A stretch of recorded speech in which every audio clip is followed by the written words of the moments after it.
ಚಿತ್ರದುರ್ಗ ರೇಣುಕಾಸ್ವಾಮಿ ಕೊಲೆ ಕೇಸ್ನಲ್ಲಿ ನಟ ದರ್ಶನ್ಗೆ ಟೆನ್ಷನ್ ಶುರುವಾಗಿದೆ. ಸ್ಟೇಷನ್ನಲ್ಲಿ ದರ್ಶನ್ ವಿಚಾರಣೆ ಬಿಸಿ ತಟ್ಟಿದೆ. ಮೂರನೇ ಬಾರಿ ವಶಕ್ಕೆ ಪಡೆದು ವಿವಿಧ ಆಯಾಮಗಳಲ್ಲಿ ಪೊಲೀಸರು ದರ್ಶನ್ಗೆ ಪ್ರಶ್ನೆಗಳ ಸುರಿಮಳೆಗೈದಿದ್ದಾರೆ. ಠಾಣೆಯಲ್ಲಿ ದರ್ಶನ್ ತಲೆ ಬಗ್ಗಿಸಿಕೊಂಡು ಸುಮ್ಮನೆ ಕೂತಿದ್ದು ಯಾರ ಜೊತೆಯೂ ಮಾತನಾಡದೆ ಸೈಲೆಂಟ್ ಆಗಿದ್ದಾರಂತೆ. ದರ್ಶನ್ಗೆ ಮಲಗಲು ಮಂಚದ ವ್ಯವಸ್ಥೆ ಹಾಗೂ ಕೂರಲು ಒಂದು ಚೇರ್ ವ್ಯವಸ್ಥೆ ಮಾಡಲಾಗಿದೆ.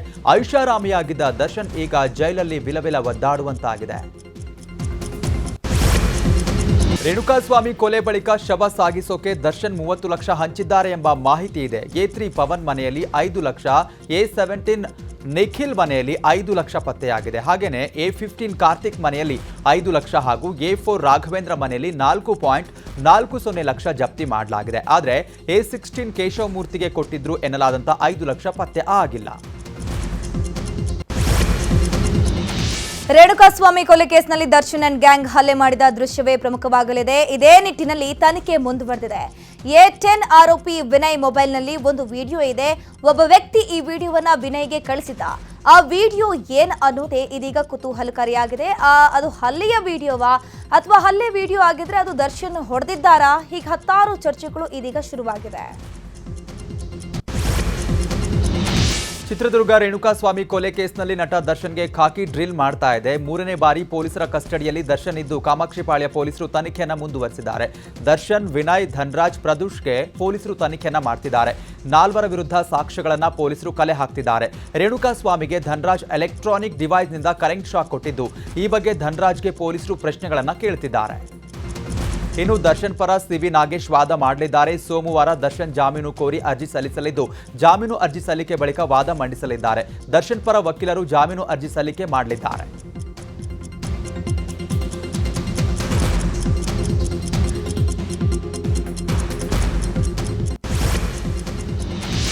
ಚಿತ್ರದುರ್ಗದ ರೇಣುಕಾಸ್ವಾಮಿ ಕೊಲೆ ಕೇಸ್ನಲ್ಲಿ ಪವಿತ್ರ ಗೌಡ ಸೇರಿ ಹಲವು ಮಂದಿ ಅರೆಸ್ಟ್ ಆಗಿದ್ದಾರೆ. ಪವಿತ್ರ ಗೌಡ ಸೇರಿ ಅನೇಕರು ಬೆಂಗಳೂರಿನ ಪರಪ್ಪನ ಅಗ್ರಹಾರ ಜೈಲು ಸೇರಿದ್ದು, ಜೈಲಲ್ಲಿ 1 ದಿನ ಕಳೆದಿದ್ದಾರೆ. ಜೈಲಲ್ಲಿ ಪವಿತ್ರಾಗೆ ಡಿ ಬ್ಯಾರಕ್ ಅನ್ನ ಕೊಠಡಿ ಸಿಕ್ಕಿದೆ. ಉಳಿದ ಆರೋಪಿಗಳು ಜೈಲಿನ ಕ್ವಾರಂಟೈನ್ ಬ್ಯಾರಕ್ನಲ್ಲಿ ಇಡಲಾಗಿದೆ. ಪವಿತ್ರ ಗೌಡರಿಗೆ ಜೈಲಾಧಿಕಾರಿಗಳು ವಿಚಾರಣಾಧೀನ ಕೈದಿ ನಂಬರ್ 6024 ನಂಬರ್ ವಿತರಣೆ ಮಾಡಿದ್ದಾರೆ. ಜೈಲಿನ ಮೆನುವಿನಂತೆ ಪವಿತ್ರ ಗೌಡ ಮಧ್ಯಾಹ್ನ ಚಪಾತಿ, ಅನ್ನ, ಸಾಂಬಾರ್, ಮಜ್ಜಿಗೆಯನ್ನು ಸೇವಿಸಿದ್ರಂತೆ. ಇನ್ನು ಪರಪ್ಪನ ಅಗ್ರಹಾರಕ್ಕೆ ಪವಿತ್ರ ಗೌಡ ಪೋಷಕರು ಭೇಟಿ ಕೊಟ್ಟಿದ್ದಾರೆ. ಪವಿತ್ರ ಗೌಡ ತಂದೆ, ತಾಯಿ, ತಮ್ಮ ಮತ್ತು ಚಿಕ್ಕಮ್ಮ ಆಗಮಿಸಿ ಮಗಳ ಯೋಗಕ್ಷೇಮವನ್ನು ವಿಚಾರಿಸಿದರು.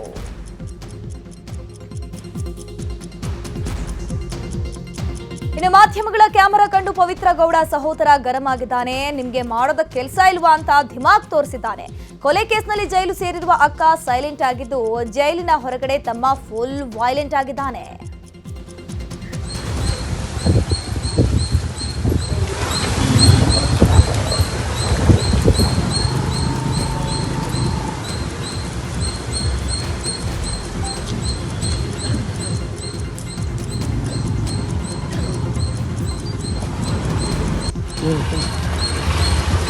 ವಿಡಿಯೋ ಮಾಡ್ತೀರಾ? ಮಾಡೋಕ್ಕೆ ಕೆಲಸ ಇಲ್ಲ.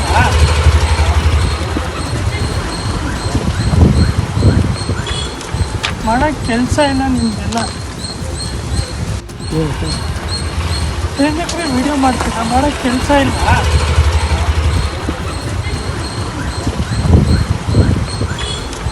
ಮಾಡೋಕ್ಕೆ ಕೆಲಸ ಇಲ್ಲ ನಿಮ್ಗೆಲ್ಲ.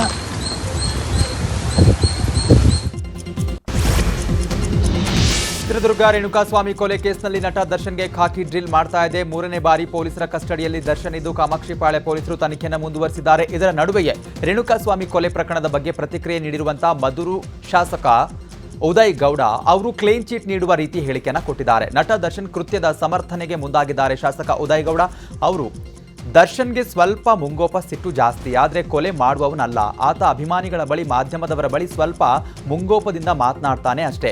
ಸದ್ಯಕ್ಕೆ ಪೊಲೀಸ್ ತನಿಖೆ ನಡೀತಾ ಇದೆ. ತನಿಖೆ ಮುಗಿದ ಬಳಿಕ ಮಾತಾಡೋಣ ಅಂತ ಹೇಳಿದ್ದಾರೆ. ಸ್ವಲ್ಪ ಸಿಡು ಆ ಥರ ಕೆಟ್ಟ ಮನ್ಸ ಅಲ್ಲ, ಕೊಲೆ ಮಾಡುವಂತ ವ್ಯಕ್ತಿನೂ ಅಲ್ಲ. ಇದು ಇಷ್ಟು ಒಳ್ಳೆ ವ್ಯಕ್ತಿತ್ವ. ಸ್ವಲ್ಪ ಸಿಡುಕು ಮಾತಾಡೋದು, ರಫ್ ಅಂಡ್ ಟಪ್ಪು ಅದಿದೆ.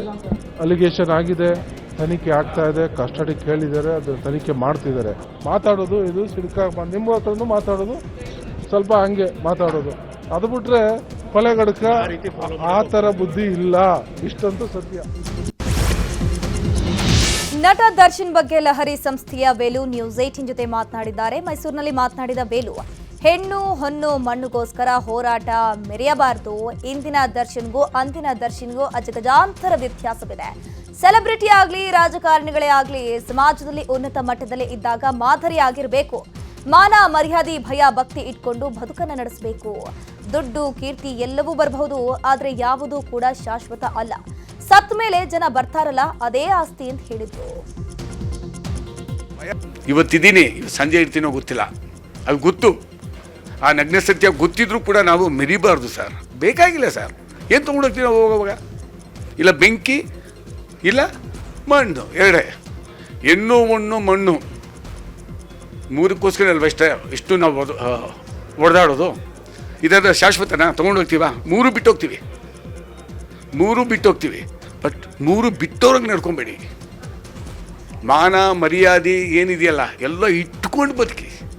ಭಯ ಭಕ್ತಿ ಅನ್ನೋದು ಬೇಕು ಸರ್ ಮನುಷ್ಯನಿಗೆ. ಯಾವುದು ಯಾರಿಗೂ ಆಗೋದು ಬೇಡ ಅಂತಂದ್ಬಿಟ್ಟು ಮಾಡಬೇಡಿ. ಯಾರೂ ಕೈ ಮುಗಿದು ಕೇಳ್ಕೊತೀವಿ ಸರ್. ಚಿತ್ರದುರ್ಗದ ರೇಣುಕಾಸ್ವಾಮಿ ಹತ್ಯೆ ತನಿಖೆ ಚುರುಕುಗೊಂಡಿದೆ. ಕೊಲೆ ನಡೆದಿದೆ ಎನ್ನುವ ಜಾಗವಾದ ಪಟ್ಟಣಗೆರೆ ಶೆಡ್ ಮಾಲೀಕ ಜಯಣ್ಣಗೆ ಬಿಬಿಎಂಪಿ ನೋಟಿಸ್ ಅನ್ನು ಕೊಟ್ಟಿದೆ.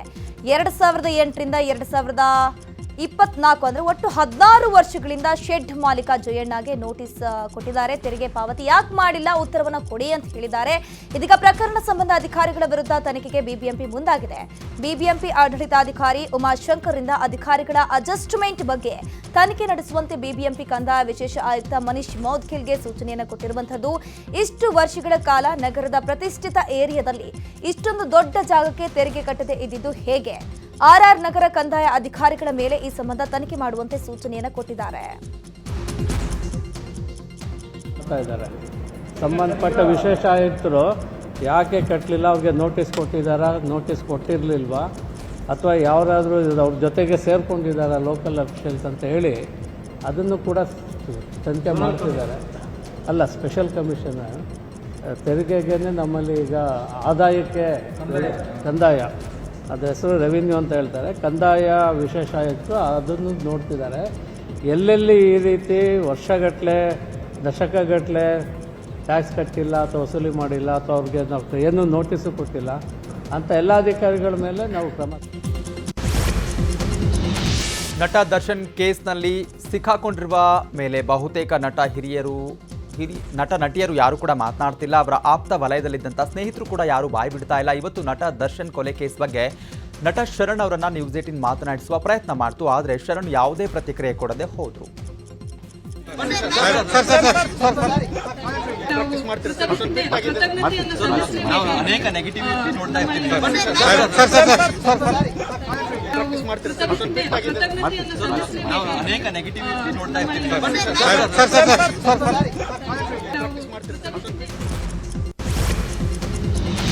ಚಿತ್ರದುರ್ಗದ ರೇಣುಕಾಸ್ವಾಮಿ ಕೊಲೆ ಪ್ರಕರಣದಲ್ಲಿ ದರ್ಶನ್ ಆಪ್ತ ನಾಗರಾಜ್ ಎನ್ನುವಾತನ ಬಂಧನವಾಗಿದೆ. ಪ್ರಕರಣದಲ್ಲಿ ನಾಗರಾಜ್ನನ್ನ A11 ಆರೋಪಿ ಮಾಡಲಾಗಿದೆ. ನಾಗರಾಜ್ ಮೂಲತಃ ಮೈಸೂರಿನ ರಾಮಕೃಷ್ಣ ನಗರದ ನಿವಾಸಿಯಾಗಿದ್ದು ಶೀಟಿನ ಮನೆಯಲ್ಲಿ ವಾಸ ಮಾಡ್ತಾ ಇದ್ದ. ಈ ಹಿಂದೆ ಪೆಟ್ರೋಲ್ ಬಂಕ್ನಲ್ಲಿ ಕೆಲಸ ಮಾಡ್ತಾ ಇದ್ದ ಈತ ಸದ್ಯ ನಾಗನ ಮನೆಯಲ್ಲಿ ಅವರ ಅಕ್ಕ ಭಾವ ಮಾತ್ರ ವಾಸ ಮಾಡ್ತಿದ್ದಾರೆ. ದರ್ಶನ್ ಪರಿಚಯದ ನಂತರ ಈ ಮನೆ ಬಿಟ್ಟು ಬೇರೆ ಕಡೆ ವಾಸ ಮಾಡಲು ನಾಗ ಶುರು ಮಾಡಿದಂತೆ ನಾಗ ಒಳ್ಳೆಯ ಹುಡುಗ, ಯಾರ ಜೊತೆಯೂ ಈ ಹಿಂದೆ ತಿರುಗಿ ಮಾತನಾಡ್ತಿರ್ಲಿಲ್ಲ. ದರ್ಶನ್ ಸಹವಾಸ ಈಗ ಈ ರೀತಿ ಮಾಡಿದೆ ಅಂತ ನಾಗನ ಪಕ್ಕದ ಮನೆಯ ಶಾರದಮ್ಮ ಹೇಳಿದ್ದಾರೆ. ಮಗುವಿಂದ ನಾವು ನೋಡಿರೋ ಮಗುನೇ ಅದು ತುಂಬ ಒಳ್ಳೆಯವನು, 4 ಜನಕ್ಕೆ ಬೇಕಾದವನು, ಮತ್ತು ಎಲ್ಲರನ್ನೂ ಅಕ್ಕ ಅಣ್ಣ ಅಂತ ಮಾತಾಡ್ಸೋನು.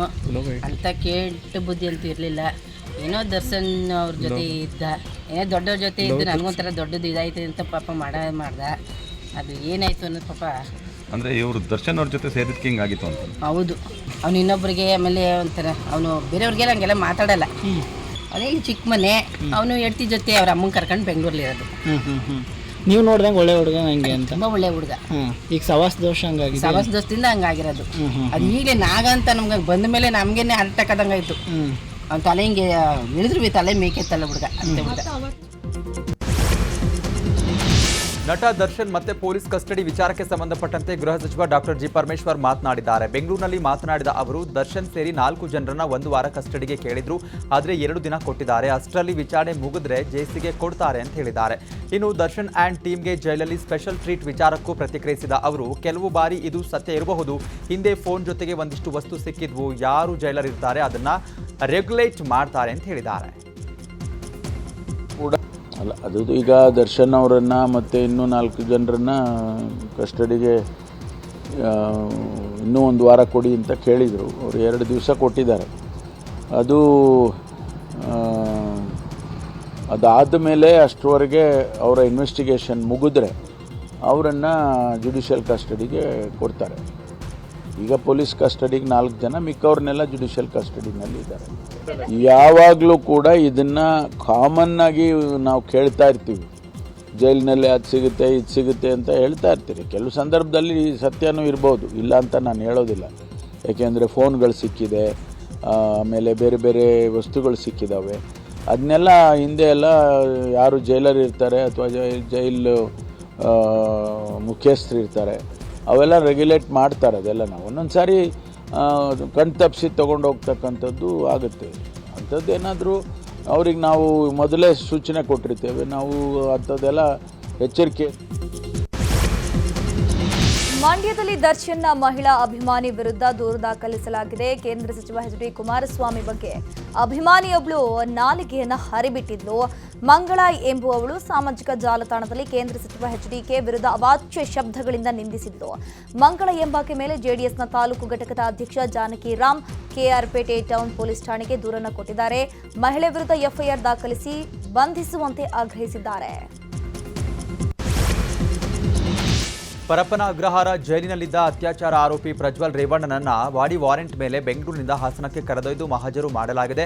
ಕಸ್ಟಡಿಗೆ ಪಡೆದಿದ್ದ ಎಸ್ಐಟಿ ಅಧಿಕಾರಿಗಳು ಹಾಸನಕ್ಕೆ ಕರೆದೊಯ್ದು 4 ಗಂಟೆಗಳ ಕಾಲ ಸ್ಥಳ ಮಹಜರು ಮಾಡಿದ್ದಾರೆ. ಹಾಸನದ ಆರ್ಸಿ ರಸ್ತೆಯಲ್ಲಿರುವಂತಹ ಮನೆಯಲ್ಲಿ ಎಸ್ಐಟಿ ಅಧಿಕಾರಿಗಳು ಸ್ಥಳ ಮಹಜರು ಮಾಡಿದ್ದಾರೆ. ಎಸ್ಐಟಿ ಜೊತೆ ಎಫ್ಎಸ್ಎಲ್ ತಂಡ ಕೂಡ ಶೋಧವನ್ನು ನಡೆಸಿದೆ. ಸ್ಥಳ ಮಹಜರು ನಂತರ ಪ್ರಜ್ವಲ್ ರೇವಣ್ಣನನ್ನ ಎಸ್ಐಟಿ ಅಧಿಕಾರಿಗಳು ಬೆಂಗಳೂರಿಗೆ ವಾಪಸ್ ಕರೆತಂದಿದ್ದಾರೆ. ಇನ್ನು ಹಾಸನದಲ್ಲಿ ಸ್ಥಳ ಮಹಜರು ಬಳಿಕ 1 ನಿಮಿಷ ಸಮಯ ಕೊಡಿ, ಮಾಧ್ಯಮಗಳ ಜೊತೆ ಮಾತನಾಡಿ ಬರ್ತೇನೆ ಅಂತ ಬೇಡಿಕೆ ಇಟ್ಟಿದ್ದಾರೆ.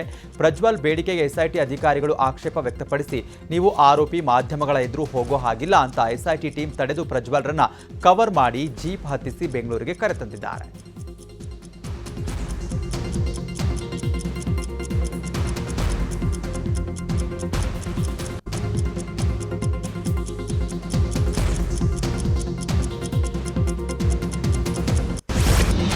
ಬೆಂಗಳೂರು ಗ್ರಾಮಾಂತರ ಕ್ಷೇತ್ರದಲ್ಲಿ ಡಿಕೆ ಸುರೇಶ್ ಸೋಲು ಕಂಡಿದ್ದಾರೆ.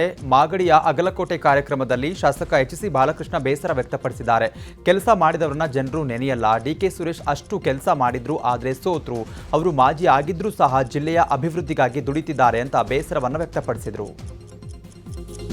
ಕೆಲವೊಂದ್ ಕಡೆ ಕೆಲಸ ಮಾಡ್ತಕ್ಕಂಥವ್ರಿಗೆ ಕೈ ಹಿಡಿಯಲ್ಲ ಅಂತಕ್ಕಂಥ ಭಾವನೆ ಇವತ್ತು ಸಮಾಜದಲ್ಲಿ ಯಾಕಪ್ಪ ನಾವು ಕೆಲಸ ಮಾಡಬೇಕು, ನಾವು ಕೂಡ ಆರಾಮಾಗಿ ಭಾವನಾತ್ಮಕವಾಗಿ ಮಾತಾಡ್ಕೊಂಡು ಕಾಲಹರಣ ಮಾಡೋಣ ಅಂತಕ್ಕಂಥದನ್ನ ಹೇಳ್ಕೊಂಡು ಹೋಗೋಣ ಅಂತಕ್ಕಂಥ ಮಟ್ಟಕ್ಕೆ ನಾವು ಕೂಡ ಬಂದ್ಬಿಟ್ಟಿದ್ದೇವೆ. ಆಗಲೂ ಬೆಳಗಾನ ನಾನಾಗ್ಲಿ, ನನ್ನ ತಮ್ಮ ಆಗ್ಲಿ, ನಮಗಿನ್ನ ಹೆಚ್ಚಿನದಾಗಿ MP ನಾವೆಲ್ಲರೂ ಕೂಡ ಆಗಲೂ ಬೆಳಗಾನ ಈ ಭಾಗದ ರೈತರ ಶ್ರೇಯೋಭಿವೃದ್ಧಿಗೋಸ್ಕರ ಕೆಲಸ ಮಾಡೋದಂಥವ್ರು. ಆದ್ರೆ ಜನ ಎಲ್ಲ ಒಂದ್ ಕಡೆ ಯಾವುದನ್ನು ಕೂಡ ಚುನಾವಣೆ ಸಂದರ್ಭದಲ್ಲಿ ನೆನೆಸ್ಕೊಂಡಿಲ್ಲ ಅಂತಕ್ಕಂಥ ಒಂದು ನೋವು ಇವತ್ತು ಕೂಡ ನಮ್ಮನ್ನ ಕಾಡ್ತಾ ಇದೆ. ಇರಲಿ, ಆದ್ರೂ ಕೂಡ ಇನ್ನು 4 ವರ್ಷ ನೀವೇನು ಅಧಿಕಾರವನ್ನ ಕೊಟ್ಟಿದ್ದೀರ, ಆ ಋಣವನ್ನ ತೀರ್ಸತಕ್ಕಂಥ ಕೆಲಸವನ್ನ ಖಂಡಿತ ಮಾಡ್ತೇವೆ. ಸಿಎಂ ಸಿದ್ದರಾಮಯ್ಯನವರಿಗೆ ವಯಸ್ಸಾಗಿದೆ. ಡಿಕೆಶಿಗೆ ಸಿಎಂ ಸ್ಥಾನ ಬಿಟ್ಟುಕೊಡ್ಲಿ ಅಂತ ಬಿಜೆಪಿಯ ಶಾಸಕ ಪ್ರಭು ಚೌಹಾಣ್ ಹೇಳಿಕೆಯನ್ನು ಕೊಟ್ಟಿದ್ದಾರೆ. ಸಿಎಂ ಸಿದ್ದರಾಮಯ್ಯ ಅವರಿಗೆ 75 ವರ್ಷ ವಯಸ್ಸಾಗಿದೆ. ಅವರಿಗೆ ನೆನಪಿನ ಶಕ್ತಿ ಇಲ್ಲ. ಇವತ್ತು ಒಂದು ಹೇಳ್ತಾರೆ, ನಾಳೆ ಮತ್ತೊಂದು ಹೇಳ್ತಾರೆ. ಯಾವ ನಿರ್ಧಾರವನ್ನ ತೆಗೆದುಕೊಳ್ಬೇಕು ಎಂಬುದು ಅವರಿಗೆ ತಿಳಿತಾ ಇಲ್ಲ. ಹೀಗಾಗಿ ಡಿಕೆ ಶಿವಕುಮಾರ್ಗೆ ಸಿಎಂ ಸ್ಥಾನ ಕೊಡಬೇಕು ಅಂತ ಅವರಾದ ಶಾಸಕ ಪ್ರಭು ಚೌಹಾಣ್ ಹೇಳಿಕೆಯನ್ನು ಕೊಟ್ಟರು. ಅವರಿಗೆ ನೆನಪಿಡ್ತಾ ಇಲ್ಲ. ಮುಖ್ಯಮಂತ್ರಿ ವಯಸ್ಸು ಜಾಸ್ತಿ ಆಗ್ತಾ ಇದೆ. ಏನು ಹೇಳ್ತಾ ಇದ್ದಾರೆ ಅವ್ರಿಗೆ ಗೊತ್ತಾಗ್ತಾ ಇಲ್ಲ. ಇವತ್ತೊಂದು ಹೇಳ್ತಾರೆ, ನಾಳೆ ಒಂದು ಹೇಳ್ತಾ ಇದ್ದಾರೆ. 1 ವೀಕ್ ಆದರೆ ಬೇರೆ ಹೇಳ್ತಾ ಇದ್ದಾರೆ. ಮುಖ್ಯಮಂತ್ರಿಗೆ ನಮಗೆ ಹೆಚ್ಚು 75 ಆಗಿದೆ. ಅವರು ರಿಸೈನ್ ಕೊಡಬೇಕು. ಯಾಕಂದ್ರೆ ಅವರು ನೆನಪಿಡ್ತಾ ಇಲ್ಲ. ಇವತ್ತಿನ ಹೇಳ್ತಾರೆ, ನಾಳೆ ಹೇಳ್ತಾರೆ. ಅದಕ್ಕಾಗಿ ಅವ್ರ ವಯಸ್ಸಾಗಿದೆ, ರಿಸೈನ್ ಕೊಡಿಸಿ ಬೇರೆಗೆ ಅವ್ರು ಮಾಡಬೇಕು. ಅದಕ್ಕಾಗಿ ಕಂದಾಯ ಸಚಿವ ಕೃಷ್ಣ ಬೈರೇಗೌಡ ಅವರ ಸ್ವಕ್ಷೇತ್ರದಲ್ಲೇ ಸರ್ಕಾರಿ ಭೂಮಿ ಗುಳುಮಾಗಿದೆ. ಕಟ್ಟಿಗೇನಹಳ್ಳಿಯ ಸರ್ವೆ ನಂಬರ್ 28ರಲ್ಲಿ 62 ಎಕರೆ ಜಾಗ ಇತ್ತು. ಇದರಲ್ಲಿ ನಕಲಿ ದಾಖಲೆ ಸೃಷ್ಟಿ ಮಾಡಿ ಖಾಸಗಿಯವರಿಗೆ ಸಾವಿರಾರು ಕೋಟಿ ರೂಪಾಯಿ ಬೆಲೆ ಬಾಳುವ 13 ಎಕರೆ ಜಮೀನನ್ನ ಪರಭಾರೆ ಮಾಡಲಾಗಿದೆ. ಶಾಲೆ, ಆಟದ ಮೈದಾನ, ಸ್ಮಶಾನಕ್ಕಾಗಿ ಕಾಯ್ದಿರಿಸಲಾಗಿತ್ತು. ಈ ಜಮೀನನ್ನ ಖಾಸಗಿ ವ್ಯಕ್ತಿಗಳಿಗೆ ಅಕ್ರಮವಾಗಿ ಪರಭಾರೆ ಮಾಡಲಾಗಿದೆಯಂತೆ. ಪ್ರಾದೇಶಿಕ ಆಯುಕ್ತರು ನಡೆಸಿದಂತಹ ವಿಚಾರಣೆಯಲ್ಲಿ ಈ ಅಕ್ರಮ ದೃಢವಾಗಿದೆ. 4 ಕೆಎಸ್ ಅಧಿಕಾರಿಗಳು ಈ ಅಕ್ರಮದಲ್ಲಿ ಭಾಗಿಯಾಗಿದ್ದಾರೆ ಅಂತ ಬಿಜೆಪಿ ಆರೋಪ ಮಾಡಿದೆ. ಭ್ರಷ್ಟಾಚಾರ ಇವತ್ತು ಎಲ್ಲ ಮಂತ್ರಿಗಳು ಮಾಡ್ಲಕತ್ತಾರೆ.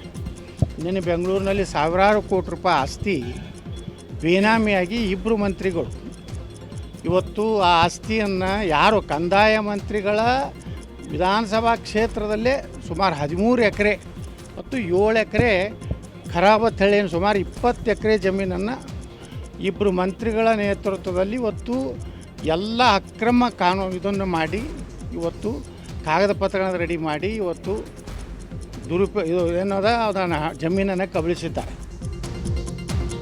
ಬ್ಯಾಟರಾಯನಪುರ ಕ್ಷೇತ್ರದಲ್ಲಿ ಸರ್ಕಾರಿ ಭೂಮಿ ಗುಳುಂ ಬಗ್ಗೆ ಸಚಿವ ಕೃಷ್ಣ ಬೈರೇಗೌಡ ನ್ಯೂಸ್ 18 ಜೊತೆ ಮಾತನಾಡಿದ್ದಾರೆ. ಅದು ಹಿಂದಿನ ಸರ್ಕಾರದ ಅವಧಿಯಲ್ಲೇ ಆದಂತಹ ಭ್ರಷ್ಟಾಚಾರ.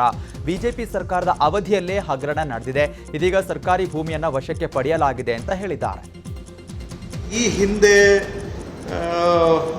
ಕೆಲವರಿಗೆ ಆ ಜಾಗದಲ್ಲಿ ಯಾವುದೋ ಹಳೆ ದಾಖಲೆಗಳ ಆಧಾರದ ಮೇಲೆ ಕೆಲವರಿಗೆ ಖಾತೆಯನ್ನು ಕೂಡ ಮಾಡಿಕೊಟ್ಟಿದ್ದಾರೆ. ಸೊ ಅವರು ಬೋಗಸ್ ದಾಖಲೆನೋ ಅದನ್ನು ಸರಿಯಾಗಿ ವೆರಿಫೈ ಮಾಡದೆ ನಮ್ಮ ಅಧಿಕಾರಿಗಳು ಹಿಂದೆ ಮಾಡಿಕೊಟ್ಟು ಇವಾಗ ನಮ್ಮನ್ನ ಒಂಥರ, ಯಾಕಂದ್ರೆ ಅವರು ಭಾಗಶಃ ದಾಖಲೆ ಮಾಡ್ಕೊಂಡಿರೋದ್ರಿಂದ ನಮ್ಮನ್ನು ಕಷ್ಟಕ್ಕೆ ಸಿಕ್ಕಿಸಿದ್ದಾರೆ. ಆದರೂ ಕೂಡ ಇದು ಅವೆಲ್ಲ ದಾಖಲೆಗಳು ನೈಜತೆಯನ್ನ ಪರಿಶೀಲನೆ ಮಾಡಬೇಕು. ಅವ್ರು ಯಾರು ಕೂಡ ಯಾವಾಗೋ 70ನೇ ಇಸ್ವಿಯಲ್ಲಿ ಮಂಜೂರಾಗಿದೆ ಅಂತ ಹೇಳ್ತಾರೆ. ಇಲ್ಲಿವರೆಗೂ ಒಂದು ದಿನ ಕೂಡ ಜಾಗಕ್ಕೆ ಪೊಸೆಷನ್ಗೆ ಬಂದಿಲ್ಲ, ಅನುಭವದಲ್ಲಿ ಇಲ್ಲ. ಆದ್ರೂ ಕೂಡ ಅವರಿಗೆ ಖಾತೆಯನ್ನ ಮಾಡಿಕೊಡೋ ಅಂತದ್ದು ಹೋದ ಸರ್ಕಾರದಲ್ಲಿ ಆಗಿದೆ. ಸೊ ಈಗ ಅದನ್ನೆಲ್ಲ ವಜಾ ಮಾಡಿಸ್ಲಿಕ್ಕೂ ಕೂಡ ಕೋರ್ಟಿಗೆ ಅಪೀಲ್ ಹಾಕಬೇಕು ಅಂತಾನು ನಾನು ಸೂಚನೆ ಕೊಟ್ಟಿದ್ದೇನೆ. ಇನ್ ದ ಮೀನ್ ಟೈಮ್ ಆ ಜಾಗವನ್ನ ಪೊಸೆಷನ್ಗೆ ಅಂದ್ರೆ ಸರ್ಕಾರಕ್ಕೆ ವಶಕ್ಕೆ. ಉತ್ತರ ಕನ್ನಡ ಜಿಲ್ಲೆಯಲ್ಲಿ ರಾತ್ರಿಯಿಂದ ಗುಡುಗು ಸಮೇತ ಧಾರಾಕಾರ ಮಳೆಯಾಗುತ್ತಿದ್ದು ಜನಜೀವನ ಸಂಪೂರ್ಣವಾಗಿ ಅಸ್ತವ್ಯಸ್ತವಾಗಿದೆ. ಜಿಲ್ಲೆಯ ಕಾರವಾರ, ಅಂಕೋಲಾ, ಕುಮಟಾ ಸೇರಿದಂತೆ ಎಲ್ಲೆಡೆ ವ್ಯಾಪಕವಾಗಿ ಮಳೆಯಾಗುತ್ತಿದ್ದು ಮಳೆಯಿಂದಾಗಿ ಹಲವೆಡೆ ವಿದ್ಯುತ್ ಸಂಪರ್ಕ ಕಡಿತಗೊಂಡಿದೆ. ಇನ್ನು 3 ರಿಂದ 4 ದಿನಗಳ ಕಾಲ ಉತ್ತರ ಕನ್ನಡ ಜಿಲ್ಲೆಯಾದ್ಯಂತ ಭಾರೀ ಮಳೆಯಾಗುತ್ತೆ ಅಂತ ಹವಾಮಾನ ಇಲಾಖೆ ಎಚ್ಚರಿಕೆಯನ್ನು ಕೊಟ್ಟಿದೆ. ಮತ್ತೊಂದು ಕಡೆ ದಕ್ಷಿಣ ಒಳನಾಡಿನಲ್ಲೂ ಭಾರೀ ಮಳೆಯಾಗುವ ನಿರೀಕ್ಷೆ ಇದೆ. ಕೊಡಗಿನಲ್ಲಿ ಜೂನ್ 23, 24 ಹಾಗೂ 25ರಂದು ಭಾರೀ ಮಳೆ ಮುನ್ಸೂಚನೆ ಹಿನ್ನೆಲೆ ರೆಡ್ ಅಲರ್ಟ್ ಅನ್ನು ಘೋಷಣೆ ಮಾಡಲಾಗಿದೆ. 115 ರಿಂದ 204 ಮಿಲಿಮೀಟರ್ ಮಳೆಯಾಗುವಂತಹ ಸಾಧ್ಯತೆ ಇದ್ದು ಜಿಲ್ಲೆಯ ಜನತೆ ಎಚ್ಚರಿಕೆಯಿಂದ ಇರಬೇಕು ಅಂತ ಜಿಲ್ಲಾಡಳಿತ ಸೂಚನೆಯನ್ನು ಕೊಟ್ಟಿದೆ. ರಾಷ್ಟ್ರ ರಾಜಧಾನಿ ದೆಹಲಿಯಲ್ಲಿ ವರುಣ ಸಿಂಚನವಾಗಿದೆ. ಇಷ್ಟು ದಿನ ಬಿಸಿಲಿಂದ ಕಾದು ಕೆಂಡವಾಗಿದ್ದ ಹಲವು ಪ್ರದೇಶಗಳಲ್ಲಿ ಮಳೆ ತಂಪೆರೆದಿದ್ದು ತಿಂಗಳ ಬಳಿಕ ವರುಣ ಸಿಂಚನಕ್ಕೆ ಜನರು ನಿಟ್ಟುಸಿರು ಬಿಟ್ಟಿದ್ದಾರೆ. ಪೆಟ್ರೋಲ್, ಡೀಸೆಲ್ ಬೆಲೆ ಏರಿಕೆಗೆ ರಾಜ್ಯಾದ್ಯಂತ ಆಕ್ರೋಶ ವ್ಯಕ್ತವಾಗಿದೆ. ತೈಲ ಬೆಲೆ ಏರಿಕೆ ಖಂಡಿಸಿ ರಾಯಚೂರಿನಲ್ಲಿ ಡಾಕ್ಟರ್ ಶಿವರಾಜ್ ಪಾಟೀಲ್ ನೇತೃತ್ವದಲ್ಲಿ ಬಿಜೆಪಿ, ಜೆಡಿಎಸ್ ನಾಯಕರು ಪ್ರತಿಭಟನೆ ಮಾಡಿದ್ರು. ಪ್ರತಿಭಟನಾಕಾರರನ್ನು ಪೊಲೀಸರು ವಶಕ್ಕೆ ಪಡೆದು ಜೀಪ್ನಲ್ಲಿ ಕರೆದೊಯ್ದರು. ಇತ್ತ ಮೈಸೂರಿನಲ್ಲೂ ಕೂಡ ಪ್ರತಿಭಟನೆಯ ಬಿಸಿ ಜೋರಾಗಿ ಇತ್ತು. ನಂಜನಗೂಡಿನಲ್ಲಿ ಮಾಜಿ ಶಾಸಕ ಬಿ ಹರ್ಷವರ್ಧನ್ ನೇತೃತ್ವದಲ್ಲಿ ಬಿಜೆಪಿ, ಜೆಡಿಎಸ್ ಕಾರ್ಯಕರ್ತರು ಎತ್ತಿನ ಗಾಡಿ ಏರಿ ಸರ್ಕಾರದ ವಿರುದ್ಧ ಘೋಷಣೆ ಕೂಗಿದ್ರು. ಪಂಜಾಬ್ನಲ್ಲಿ ತರಕಾರಿ ಸಾಗಿಸುತ್ತಿದ್ದಂಥ ಆಟೋವೊಂದು ಪಲ್ಟಿಯಾಗಿ ರಸ್ತೆಯ ತುಂಬೆಲ್ಲ ತರಕಾರಿಗಳು ಚೆಲ್ಲಾಪಿಲ್ಲಿಯಾಗಿ ಬಿದ್ದಿದ್ದವು. ಇದನ್ನು ಗಮನಿಸಿದ ಸ್ಥಳೀಯರು ಪಲ್ಟಿಯಾಗಿ ಬಿದ್ದಿದ್ದನ್ನು ಆಟೋವನ್ನು ಎತ್ತಿ ನಿಲ್ಲಿಸಿ ತರಕಾರಿಯನ್ನು ಲೋಡ್ ಮಾಡಿ ಮಾನವೀಯತೆ ಮೆರೆದಿದ್ದಾರೆ. ಬೆಂಗಳೂರಿನ ನಿರ್ಮಾತೃ ನಾಡಪ್ರಭು ಕೆಂಪೇಗೌಡ ಸಿನಿಮಾ ಸೆಟ್ ಏರಲು ಸಜ್ಜಾಗಿದೆ. ಡಾಲಿ ಧನಂಜಯ್ ನಾಡಪ್ರಭು ಕೆಂಪೇಗೌಡರ ಪಾತ್ರದಲ್ಲಿ ನಟಿಸುತ್ತಾರೆ. ಈಗಾಗಲೇ ಪೋಸ್ಟರ್ ಬಿಡುಗಡೆಯಾಗಿದ್ದು ಗಿರೀಜಾ ಮೀಸೆ, ತಿಲಕ ಇಟ್ಟು ಧನಂಜಯ್ ಖಡಕ್ ಆಗಿ ಕಾಣ್ತಿದ್ದಾರೆ. ಈ ಸಿನಿಮಾವನ್ನ ಹಿರಿಯ ನಿರ್ದೇಶಕ ಟಿಎಸ್ ನಾಗಾಭರಣ ನಿರ್ದೇಶನ ಮಾಡ್ತಾರೆ. ಎಂಎನ್ ಶಿವರುದ್ರಪ್ಪ, ಶುಭಂ ಗುಂಟಾಲ ನಿರ್ಮಾಣವನ್ನು ಮಾಡ್ತಿದ್ದಾರೆ.